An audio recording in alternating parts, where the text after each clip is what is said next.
Good morning. If everyone can take their seats here, we're ready to start.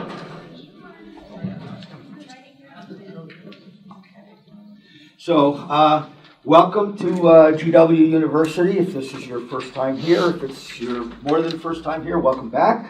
My name is Joe Cordes, and I am the Associate Director of the Trachtenberg School of Public Policy and Public Administration, and we've been happy to partner with REI I guess over the last year, or close to a year now, in these monthly sessions. The Trachtenberg School is a professional school at GW, and the basic outlines of the school are summarized for you in your folders.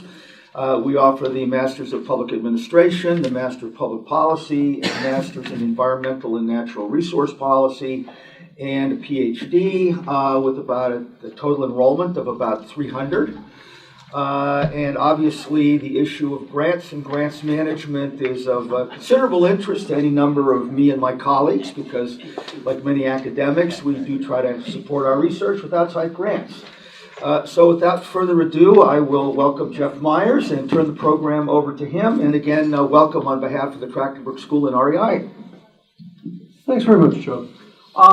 So first, I want to actually do a little lobbying, which may sound a little strange. What I want to lobby is I want to lobby Joe, because I think we've seen over a period of these events, there are a lot of folks who are interested in further learning about how to do a good job managing grants. And so I'd like to suggest that the Trachtenberg School consider establishing a course on grant management so that folks can get better at it professionally. So there's the bit of lobbying.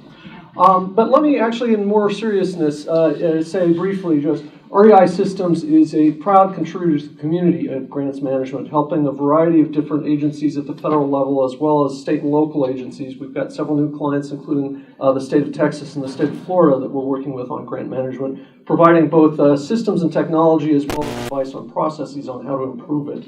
But the purpose of these events actually is not for us, it's for you. And it's frankly a little bit to hear from speakers who are bringing you information that may be helpful to you in succeeding as a grants manager, but it is at least as much in helping you form relationships across the community, other folks who are interested in and have been successful at grant management and can help you address the challenges you found, and for you to help share your successes and the opportunities that you see so that there will be a stronger network and a stronger capability. Because although not very many folks are aware of this, there's a lot of attention paid to procurement, acquisitions, and contracts in the federal government. Those actually are a significantly smaller portion of federal dollars going out the door than is the case for grants. And so we want to help strengthen this community to get better at making grants and managing grants and achieving the mission performance objectives of those grants. And so with that in mind, given that there is some significant shifts prospectively happening in the federal government and grant management, we thought what better way to learn about those than from, forgive me, the horse's mouth, the legislative directors who are helping create the GREAT Act to give you a little bit of a perspective on the background, what it does, where it's at, and what sorts of things they see kind of looking into the future for grant management from a legislative perspective. So I'd like to introduce for you Carson Middleton, who is the Legislative Director for Representative Virginia Foxx, Republican of North Carolina, and Andrew Ngo, who is the Legislative Director for Democrat Congressional Representative Jimmy Garcia from Democrat of California. Jimmy Gomez. I know Jimmy Garcia, and I've gotten this wrong every time. But nevertheless, let me turn it over to them, and they've asked that they have a chance to make their presentation before you ask questions. After the presentation is finished, you'll have a chance to ask questions, and they'll have a chance to answer them. But there may be some things that they have answers to and other things they're not able to answer given the position of the legislation. So please join me in welcoming Carson and Andrew. Thank you. Jeff, thanks for putting this together and posting, and for everyone involved in hosting. I'm going to go first and steal all the good stuff and then turn over to Andrew. And so just thanks also just for everyone involved in the grant space. By definition, you're all working on behalf of the public good. It's not me saying that, that's Congress authorizing grants for that exact purpose. And you have a unique distinction of working on behalf of the will of people as defined by Congress. So thanks for all you do. I'd like to give you some background on Chairman Virginia Foxx and her road to becoming the author of the GREAT Act. Chairwoman Foxx is a former grant administrator. She did so at various times throughout her career in higher education. Furthermore, her committee of jurisdiction, the Education and Workforce Committee, has jurisdiction over a unique space that of the federal government's role in education. It's disproportionately grant heavy with respect to the amount of money being spent out of the Department of Education. A few other things. By way of her career as an educator, Dr. Foxx loves to measure results and measure them well. The idea that any organization would be investing in resources without measuring the results is simply abhorrent to her. This is especially true when applied to taxpayers' dollars. All of these traits helped lead her to authoring the GREAT Act, but the biggest jumping off point was the Congressman's dream. It all started via a constituent meeting. Dr. Foxx and I were meeting with a constituent that simply wanted to get into the grant space. That constituent didn't know a lot about the process and was asking for help. To be honest, he didn't know how to start. I decided the best thing for the constituents to do was to get a better, clearer understanding of where federal dollars were being spent and how. Luckily, thanks to outside groups, advocacy like the Data Coalition, I knew that the newly revamped USAspending.gov site via the legislative mandate contained in the Data Act was a great place to start. This was last August, so I decided to go to their website and access the URL through the Data Coalition's website. So it turned out that a new study had been published on a different aspect of the Data Act, that of the pilot program on applying data standards to grant reporting. The answer from the federal government was in, and it was a yes. We've also seen evidence of benefits of data standardization by foreign governments. When Australia's regulatory agencies adopted a standardized data structure for the information that they collect from the private sector, Australian companies were able to start using software automatically, saving over $1 billion annually. After presenting a new legislative expansion of this idea to Dr. Foxx, I was astounded. She understood the concept instantly. She understood the burden that grant managers and administrators were shouldering and wanted to help. Dr. Foxx understands the substantiality of the federal spending through grants. If all of our federal grants represented a single company, it would be the world's largest, over $600 billion in revenue. She understood that if we could cut down on compliance costs by even a small fraction, we would save taxpayers billions and free up more money for the original purposes of grants in the first place. After finding a fresh Democratic ally in Jimmy Gomez, the Grant Reporting Efficiency and Agreements Transparency Act was born. The Committee of Jurisdiction knew we were onto something and had authorized the pilot program in the first place. A week after the bill was introduced, it was marked up in the Oversight and Government Reform Committee. Recently, we've seen the administration endorse data standardization for grant reporting in the President's management agenda. OMB has been a great partner throughout the drafting of the GREAT Act, so we've been encouraged by this development, but not necessarily surprised. That being stated, we want to make sure that data standardization in this space is grounded in law to give the process and eventual product the certainty and resources that it needs. As we wait for full action on the bill, let me explain what it does. The bill has 4 central goals. Reduce recipient compliance costs by automating the compilation and submission of reports to federal agencies. Create a single consolidated data set of federal grant recipients' information. Foster increased federal oversight and transparency into the distribution of federal funding. And facilitate the adoption of modern technologies. In short, all these goals were accomplished by tasking the OMB and the standard-setting agency with creating standardized data elements needed for guidance to the agencies awarding grants. Agencies would be mandated to publish grant reporting information once transferred into open data on a government-wide website, such as the existing grants.gov portal. And finally, each grant-making agency will begin collecting grant reports using this new data standard. That's the quick summary. Now, there's a little bit more. Here's a little bit as to what it doesn't do. The bill doesn't mandate the collection of any new information in the grant reporting process. We are simply interested in transforming the means of the data submission, that of electronic data that comports with modern day technology. Also, I'd like to refute one narrative that I've heard. The bill doesn't target the grant management community for increased scrutiny. While the transparency is a great benefit of the bill, it's mostly a derivative of the data standardization process. It's easy to get into a chicken or the egg dilemma on this. My boss is mainly motivated to engage in the process to help grant administrators by reducing their compliance costs. However, once the data standards are created, it would be unfair to taxpayers for the government to sit on the data and the information that ensues. It's the people's data, and the data should be open for all. To conclude, this bill creates what I would like to call a win-win-win scenario.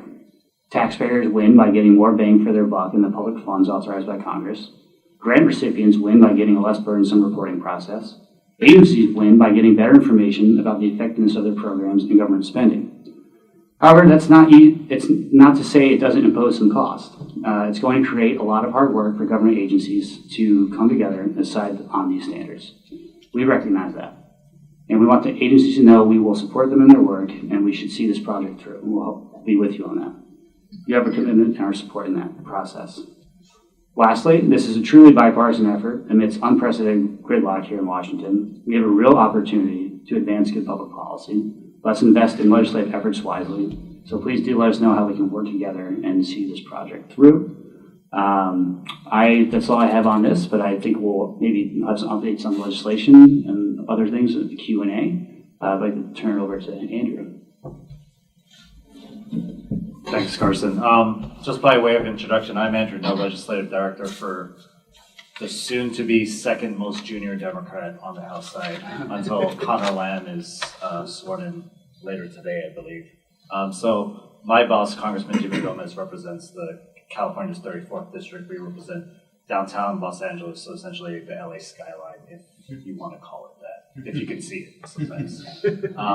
So I think Carson and I are here to sort of dispel the notion that government isn't very open and that, bipartisanship is dead. I think, my boss representing our district was the only congressional district in California to vote for Bernie Sanders during the 2016 primaries, just to give you a sense of how liberal our district is. And partnering with the chairwoman of the Education and Workforce Committee, I think just shows you that we still can work together on smart ideas and work across the aisle and try to do things together to benefit the public good.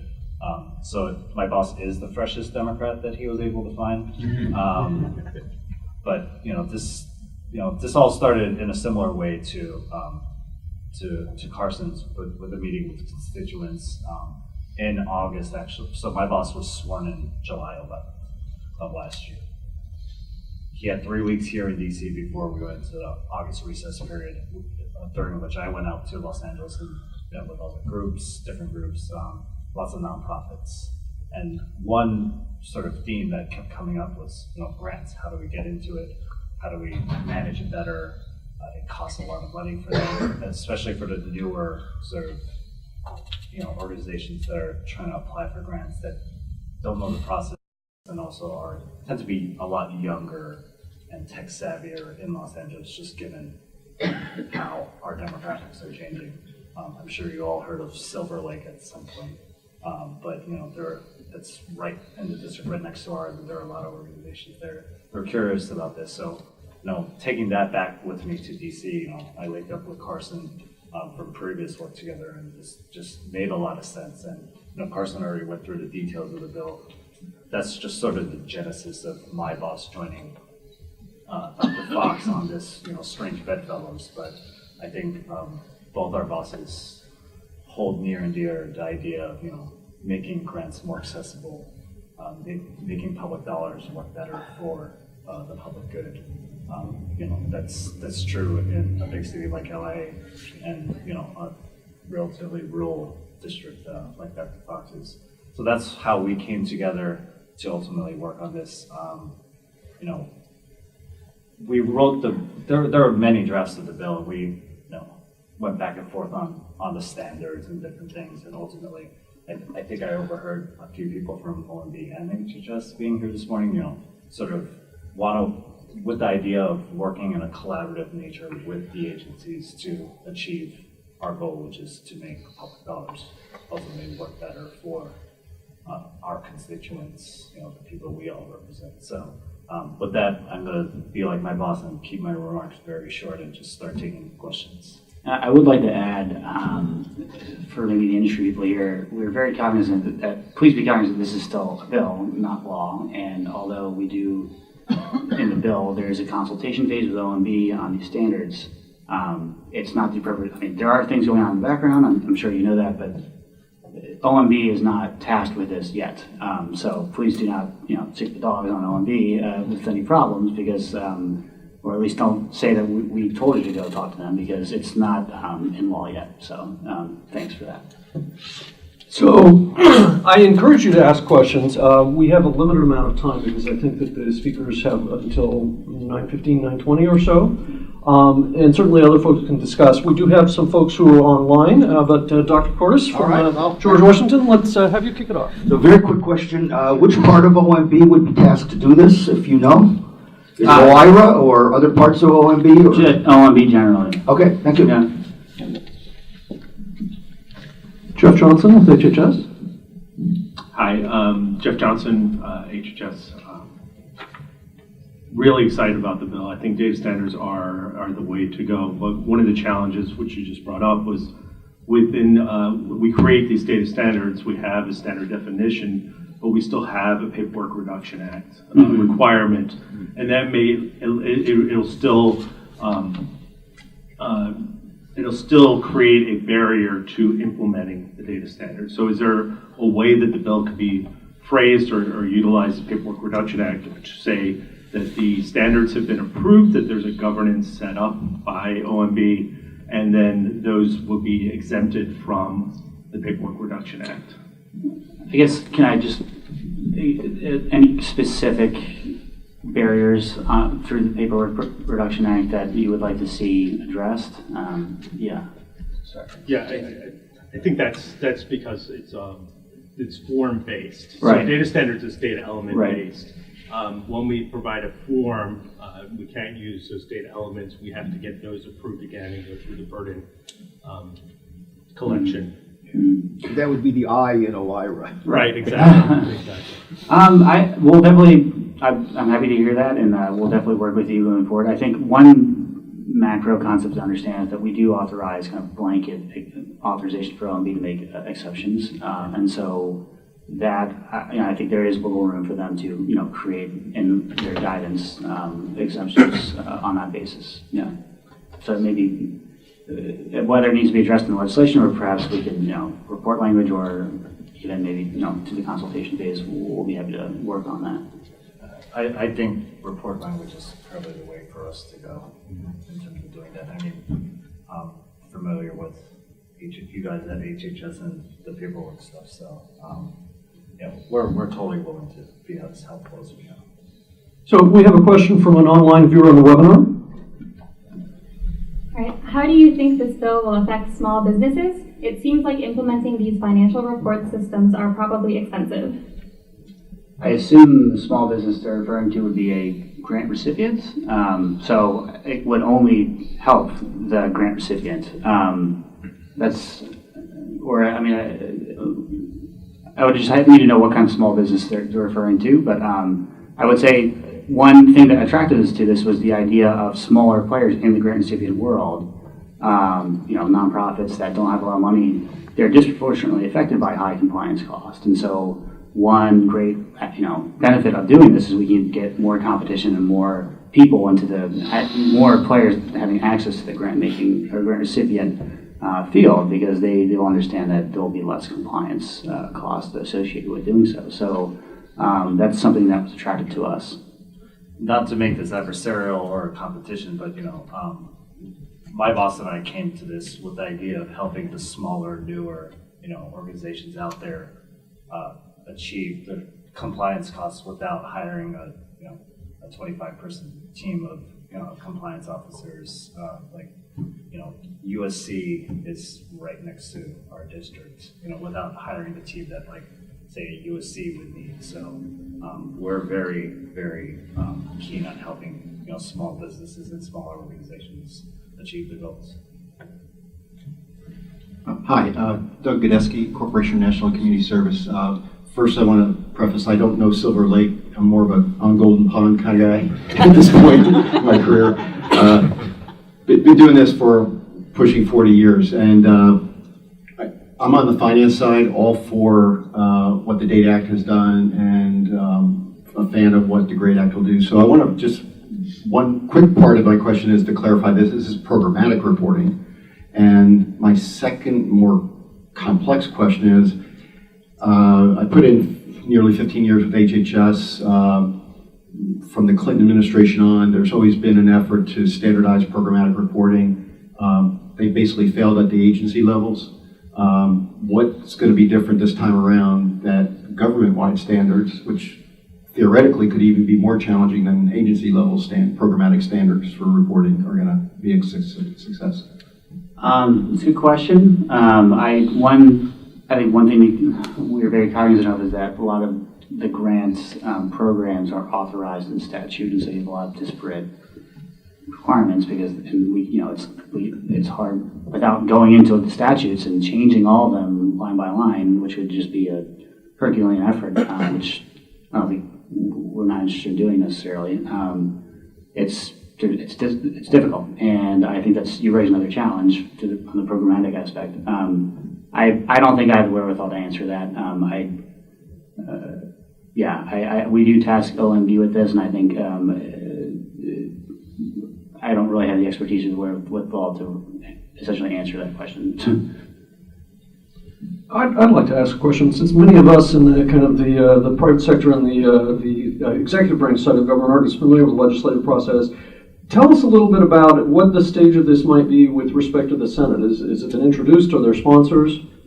I would let you know that there is interest in a Senate companion bill. I'm not going to scoop the Senate office on that, but we do believe that there will be a Senate companion piece introduced soon, which I think, the bill is going to have to be passed, a single bill will have to pass both chambers, and so it's not necessarily needed, but it definitely helps us in getting it through the Senate to have support there.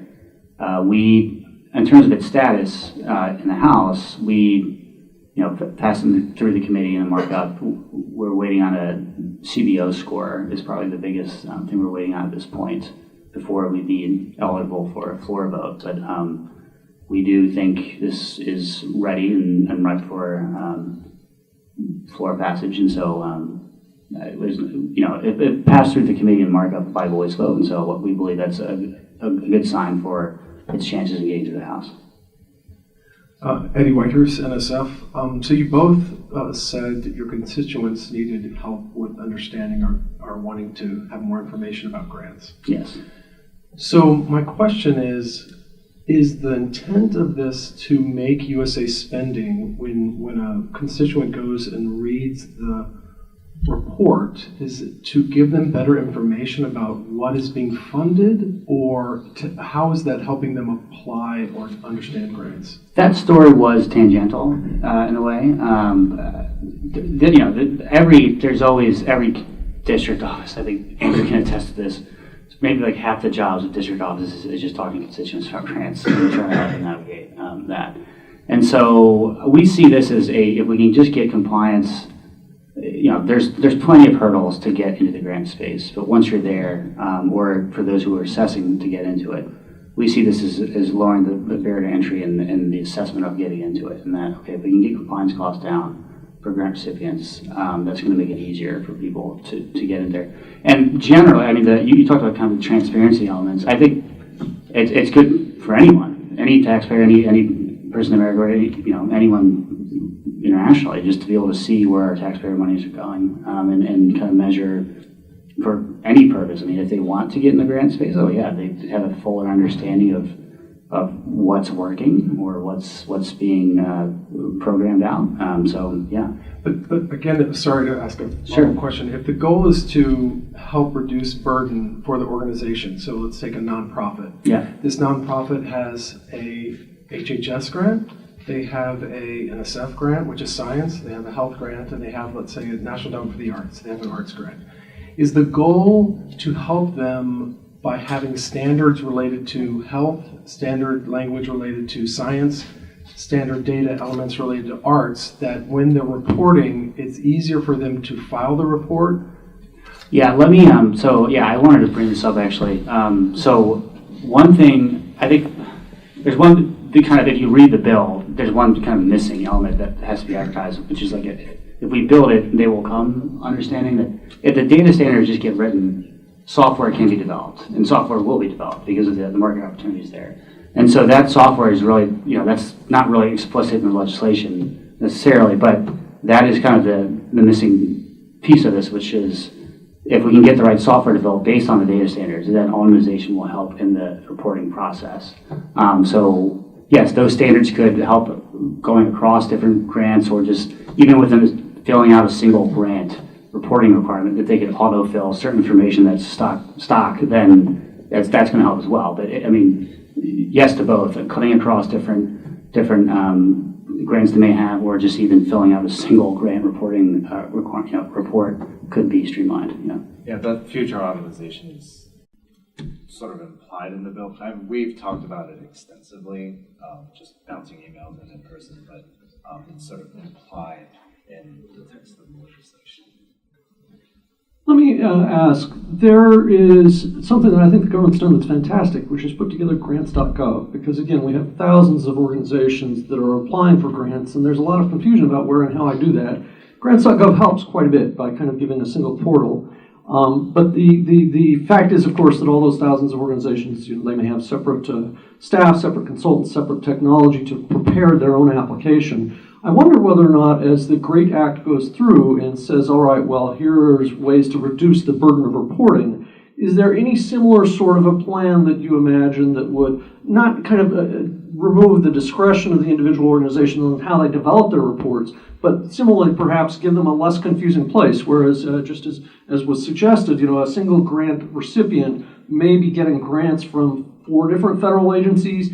At this stage, they have to report back individually in whatever formats those agencies define. With the current lack of standards to those 4 different agencies, you're helping resolve the problem of, well, let's have some standards so they're reporting back kind of the same sorts of information and using the same data standards. Is there any thought to saying, all right, well, let's ask the federal agencies to coordinate so that instead of reporting kind of in 4 completely different timeframes and in 4 completely different ways to the 4 agencies, it would be possible to kind of have, again, the burden reduced on the grant recipient? Is that something that's contemplated or been dismissed or other? So, I think specifically like a portal would be the idea.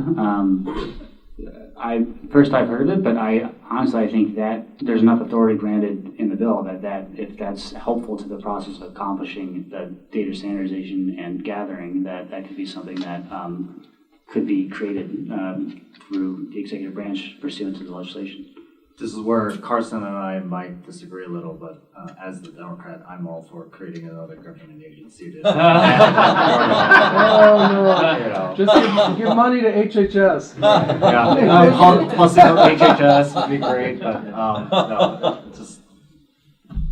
That's an interesting point. It's one thing, one interesting dynamic is, I think Dr. Foxx, she's a fiscal conservative, she's a constitutional conservative, and so she doesn't really authorize, you don't see many grant programs being authorized by Dr. Foxx. But the idea of what constitutes a public good, we disagree on. But one thing we agree on is the grants that we have, let's make sure we're shepherding those resources wisely and measuring them. We don't have to necessarily go through trying to, expunge grant programs right now to save money. Maybe we can do it through a more efficient process. Saving programs over cutting them, I think that's what we fundamentally agree on. I have a question for you. Ken Southey, I'm HHS ACF. But the question I have is, you talk about data standardization. When I was working over on research programs over at education, there was a standards for research terms across all agencies. Education wouldn't subscribe to it. So the question is, if agencies aren't mandated to subscribe to the standards, how are you going to get standards, is the question. Because NSF was deriving the process. NIDR, which is now over at HHS, was no longer in education, said, we're not going to bother. So they weren't defining the research terms. So on TBI grants or SCI, spinal cord injury or brain injury grants or whatever else, we were using our terms, NIH was using their terms, NSF was using their terms, and we wouldn't sign on. Even though there was a consortium on it. This was about 3-4 years ago. I've been out of the loop for a little bit. I'm just wondering, how do you mandate people to do that? So I mean, I made a joke about creating a new government agency to, mandate all these things that run the portal and everything else. But I think Carson and I can agree that, just the standards created and, the use of technology and software to help standardize everything, I think, we'll just create this little bit, hopefully some momentum within our government to sort of get everybody on board in a sort of organic way. And I'm wondering, I mean, it's a good point. Thanks for bringing it to my attention. I had not even conceived of that. But I do think through the legislative text, the guidance that needs to be issued, I think, is somewhat the enforcement mechanism there. But that's something I'm going to take back. Yeah. John Turner from Exbrill International. It's an international standards organization, doesn't matter. I just wanted to raise just wanted to raise the point that you're making about these definitions, because this is the key issue that we see all around the world. One of the headline examples is the Dutch. So the Dutch have been working on standardizing the definitions, and that's where you really reduce the burden, right? Because if I've got to produce lots of different definitions, that was a fantastic example in the research area, then that's a massive burden on me. The Dutch example was that they had 17 definitions for full-time employees, and now they've got one. But it took an awful lot of work to get to one. And it takes a lot of collaboration across agencies, and you're dealing with people who have got different backgrounds, different terms for what would appear to be the same thing. So I would suggest that in your thinking in this bill, you've also got to think about those definitions. Because until you get consistency in definitions, then the technology is just taking what is existing paper process and making it digital. That's great, it's helpful. Some of that automation comes in, but until you get consistent definitions, that's where you're reducing burden. And that's the lesson internationally, perhaps. Maybe that's helpful. I think it is. And I will fall back to the point I raised earlier, which we are very cognizant of. One hurdle is the authorizations in statute for some of these grant programs, and that there's going to be places where you maybe just cannot get a common definition. That's why it takes so long. Right. So it took 6 years for the Dutch to get that particular thing, because they've got to get some legislation change, which you can't do that tomorrow. It takes time. Right. And I would love for it to happen. I would love to scrub the code to try to conform a lot of these definitions. It's just we understand how difficult that is. But I do think there is places that don't need change in legislation necessarily, that you can find common standards, and I think we'll be able to find those and move the needle where we can, hopefully. But we did this with the Data Act. I mean, we did in part. It has happened. Yeah. Jeff Johnson again from HHS. Jeff, thank you for the plug for grants.gov. I run grants.gov, so I appreciate that. And it is the input portal. Grants.gov and USA Spending is the output and if we can standardize those data elements, it's going to be really helpful. One thing I wanted to ask, which builds on what you just said, is about the timeline for this act, which is it's very specific in 1 year, 2 year, 3 year, 4 year. And the data standardization portion is the most important portion, which includes a requirement for public comment and public input into that. But it's at 1 year. So could you talk a little bit about the thought process behind that time frame and whether there's any flexibility in that time frame being extended? Well, happy to talk about changes to that if you think they're needed, and we consult the agencies as it progresses. It is a relatively aggressive timeline, but one thing we thought about was that some of this is already going on in the background, and obviously the administration is already making moves to implement this, and so some of this there's been a pilot program, so. The thinking, we're not starting from scratch, but we do understand the consultation phase. I don't know, maybe you'd like a shortened consultation phase. I don't know, but we understand. We're happy to work with you on that. Yeah. Mm-hmm. Hi, my name is Alton King. I'm with DOJ. Excuse me, the Office of Justice Program. I had previously worked at SAMHSA, CDC, and State Department. So I'm definitely going to make another plug for definitions, because what we're doing right now is really trying to get the organization to think differently about how we engage the grant community and performance management. One of the biggest challenges I've seen is even getting people to understand the difference between performance management and performance measurement. Different. One is a subset of the other, but it gets used interchangeably. And I'll just saying all this is like the segue on when it comes to reporting and outcomes, like what's the impact? like thinking about standardization, what's the impact that a CDC public health grant is looking to do versus what maybe NCF is, ACF, sorry, is looking to do, or even HUD. So something, I think, just again, a plug for definitions, and just also being cognizant of when we're looking at outcomes, that's probably even a bigger hurdle to overcome.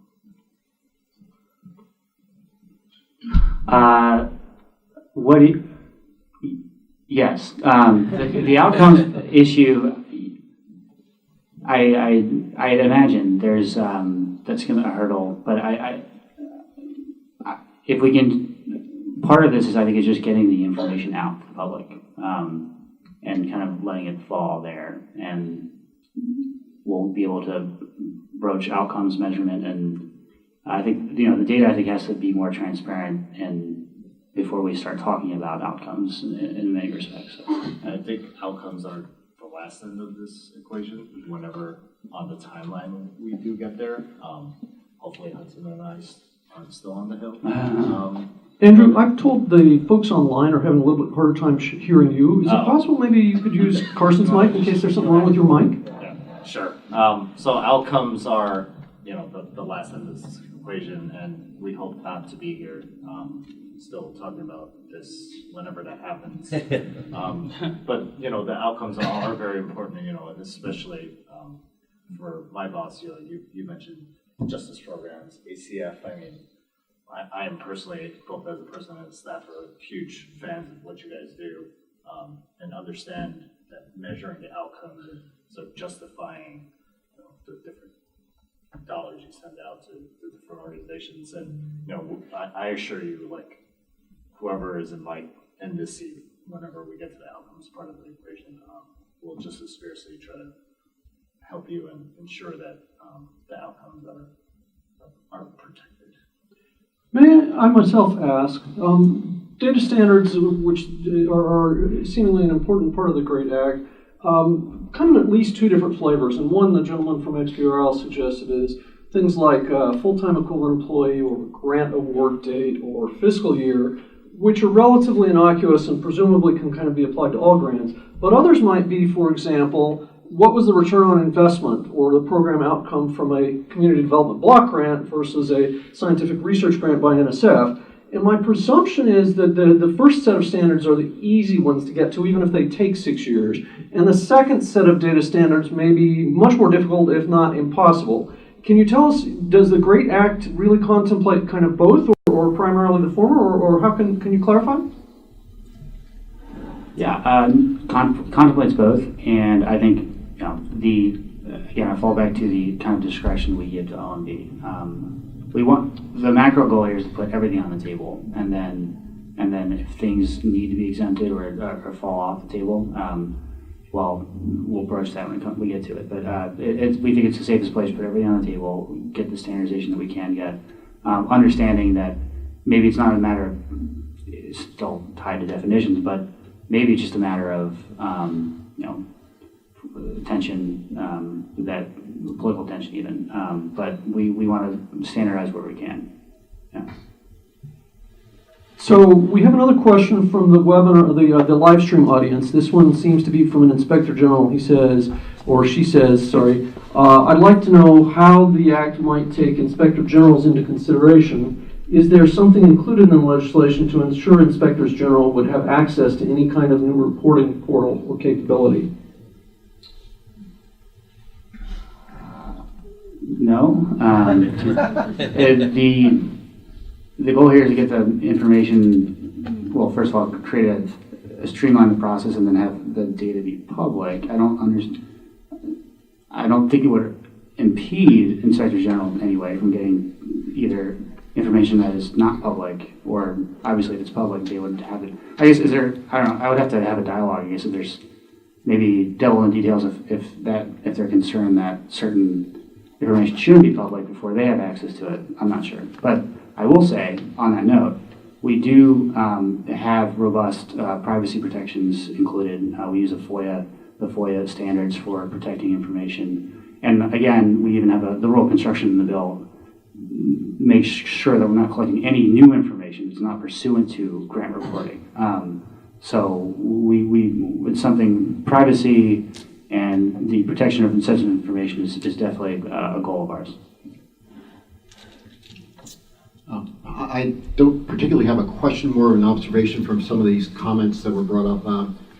When we upload into USA Spending, there is a single programmatic field. It's it used to be only large enough in characters for us to upload a few keywords, so we did that universally across the whole portfolio of grants. But they expanded it to 9,000 characters, so now we upload the executive summary of each application that got funded, which is more information, but it's not as user-friendly. So I think it's going to be a great path to be on if we, I work with Jeff, and if we come up with programmatic measurements, standards, and reports that, as a citizen looking for a grant, when I coach people on how to get a grant, I can give them pinpoint information about how to get to where the money went, who got it, where it is, because that we did the administrative and financial standards pretty well. But if I can get even a dozen programmatic standards out there to coach someone on, oh, you're interested in health, even just the word, does this involve health? Because today you've got to data mine 9,000 characters, and how many times the word health will show up, is it even meaningful?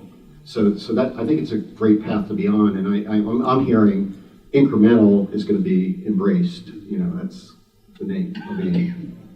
Yeah, and on that note, there has been discussions surrounding our bill and whether or not the data standardization process should be organic and not have basically be completely confined within the timelines of the bill. That the standardization should be ongoing, and we shouldn't end the process and then take everything off the table at that point. So it's kind of reflective of your comment.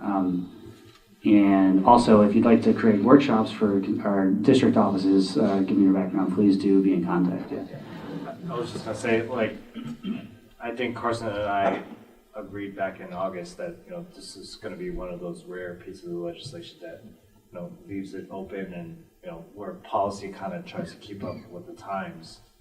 In technology, technology is always, I'd say, at least 15 years now ahead of the policy that we write on the Hill. So this is something that we wanted to happen organically and continue to happen. I mean, say what you will about the agency process. I mean, you guys are a lot faster than we are legislatively in a lot of respects. So just try to ensure that the definitions and everything else keep up with the times. I mean, like the word fintech, blockchain are still foreign languages on the Hill, to be really honest. And it's quite frustrating for us to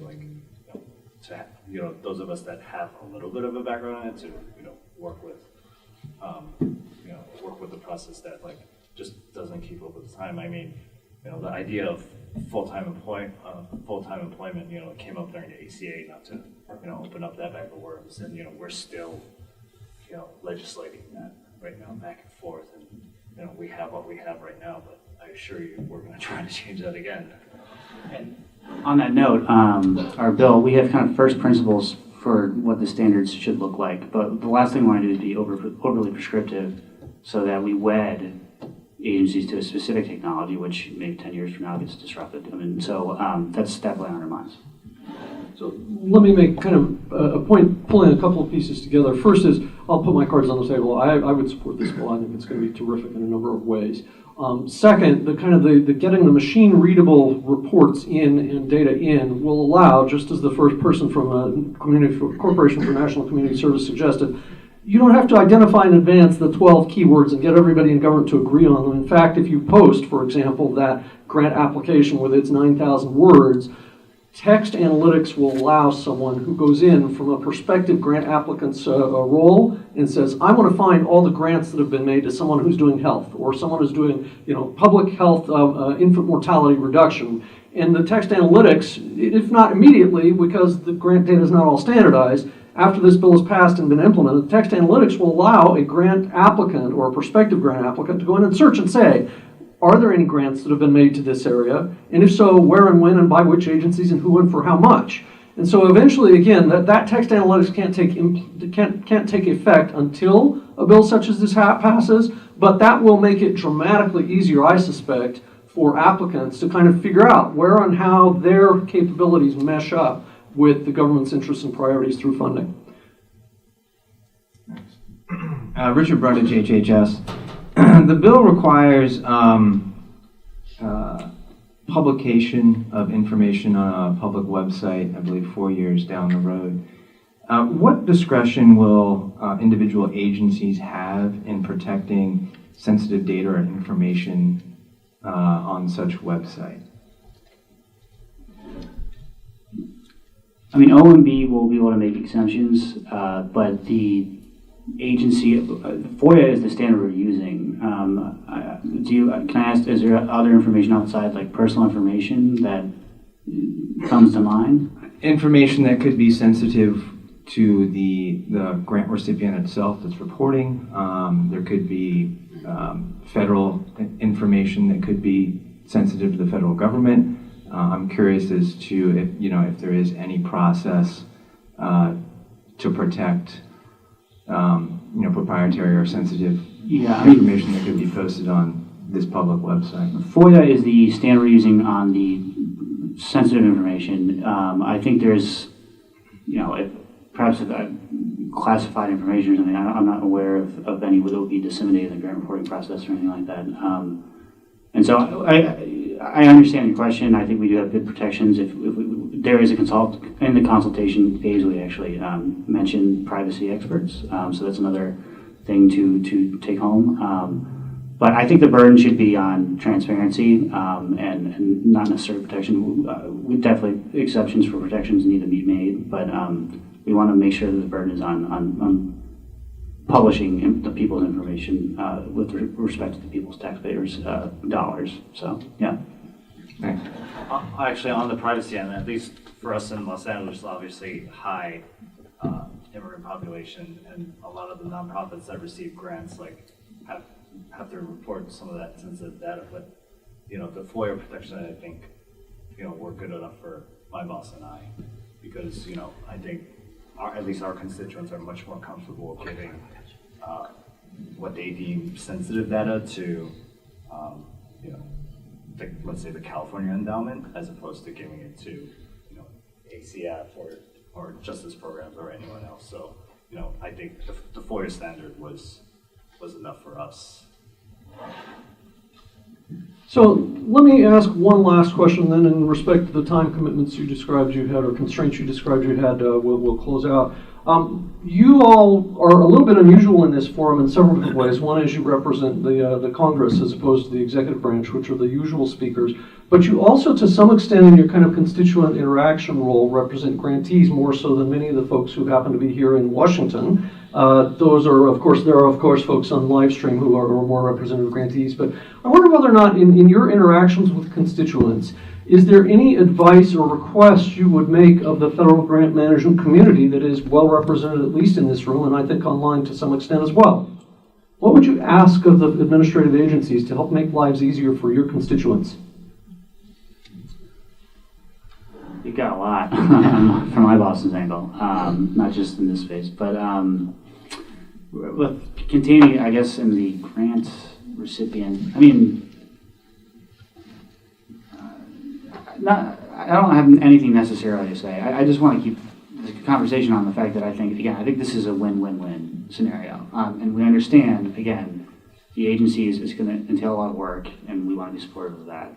But if we can get through the startup cost of doing the work, I think it's going to make everyone's lives easier, but definitely the grant recipients especially. Okay, so I think we're going to wrap it up. I just wanted to make one additional short observation. I'll let you go. And I think Andrew was going to say sorry, something. Andrew, go ahead. Just to back up what Carson was saying, just keeping an open dialogue. I think we both recognize from our time on the Hill collectively that it's not always an easy process between the Hill and the agencies, even for something we can all agree on. And just keeping dialogue open. It's tough, if Congress is controlled by one party, the administration is by another. But I think Carson and I both represent, you know, the ability to work through whatever top line differences there might be. So just keeping an open dialogue with the Hill and understanding that, you know, things do change very quickly, especially for us. I mean, you know, we're at will employees, so like we can both be gone like later today. But you know, just keeping that dialogue open with the ledge branch, I think, is really important. Okay, the comment I was just going to make is that while this may not be the primary objective of what you're doing, as somebody who actually, my research is in the area of public expenditure analysis and evaluation, and one pitch I make in my classes is that in order for performance management to move forward, we're going to need, you know, ever more ability to use administrative records in sort of interesting and useful ways. Grants.gov was certainly a big step forward. This looks like it'll further enhance that, so I think this is a terrific development. And so with that, I'd like to thank you both for coming and sharing your thoughts with us, and we have a small token of our appreciation, and thank you again. Thank you.